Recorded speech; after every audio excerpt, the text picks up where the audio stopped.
Hey, good morning, everybody. Welcome to another daily market report brought to you by Mike Bjork. Today is Hump Day, Wednesday, January 30th, and we just got a couple economic news releases today, and they are actually important ones here. So we'll jump off and see the ADP employment number for the month of January. We had 185,000 new jobs last month. That was actually revised lower from 215,000. So that's 30,000 revision lowered last month in December. So this month they forecasted 173, and it kind of blew out the forecast of 192,000. Now don't get too excited because we do have the labor numbers coming out this coming Friday, which will be important, and these don't always translate the same as what the labor comes up with. So but that will be key for Friday. Will be what the labor comes up with. The other item is the GDP for the fourth quarter. We do have three versions of it, so this will be the first one, and then the last one, the final revision, will come out in March for the GDP. So the third quarter we had a 3.1% growth for third quarter, which is a good quarter. Now we estimated about 1% forecast for the month of for the fourth quarter, and it actually came in at negative. So obviously not good numbers. It kind of caught the markets by surprise, and had after being happy about ADP, 15 minutes later when the GDP came out, it just kind of came to a screeching halt and kind of put a dent in things for the investors. So what that meant is that the stock market was like ADP, so it's going up, and then when GDP came out, it lowered. As a result, the opposite for bond market. Bond market was going down with the ADP, and then improved with the GDP number. But right now, the big ticket item will be today about 11:15 Pacific Standard Time. The Fed will be giving their announcement after their two-day meeting where interest rates will. It'll be interesting to note, see if they cap on any of the comments or that came on the notes when the market overreacted to the news of several of the members, that voting members, kind of were pushing to have a mortgage-backed securities, the purchases of the QE3 to be kind of reduced this year. So maybe sometime earlier or by end of the year.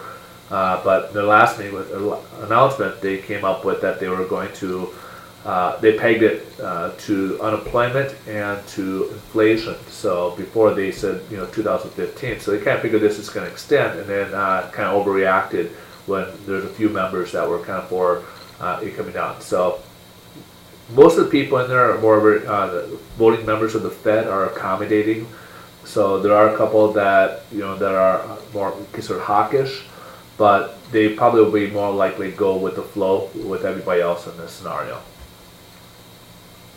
So let's go ahead and take a look at the headline news. The stock market's a little mixed. A lot of it is going to come up to about 11:15 when the Fed makes it. You'll see market taking off or reducing, or and that could be the same way for the bond market as well. So let's go ahead and take a look at the bond market.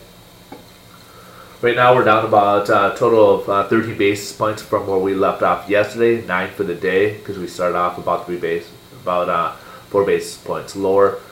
So we do have a worsening in the interest rates as it exceeds the 12% or 12 basis point limit, as if you've been following here.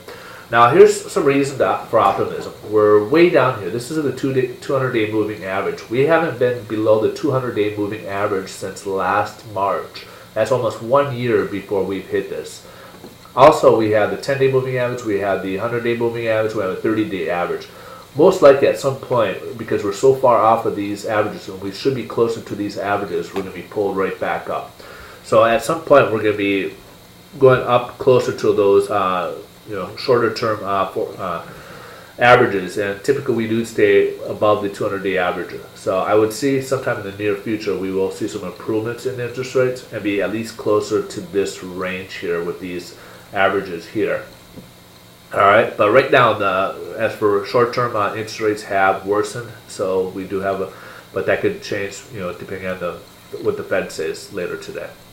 You guys have a wonderful day. I appreciate you guys watching. You guys have a great day, and I will see you guys tomorrow. Feel free to stop by mikesdailymarketreport.com. Subscribe to get these emailed to you on a daily basis. Again, we don't share your information, nor will you receive anything other than these video emails. Have a wonderful day.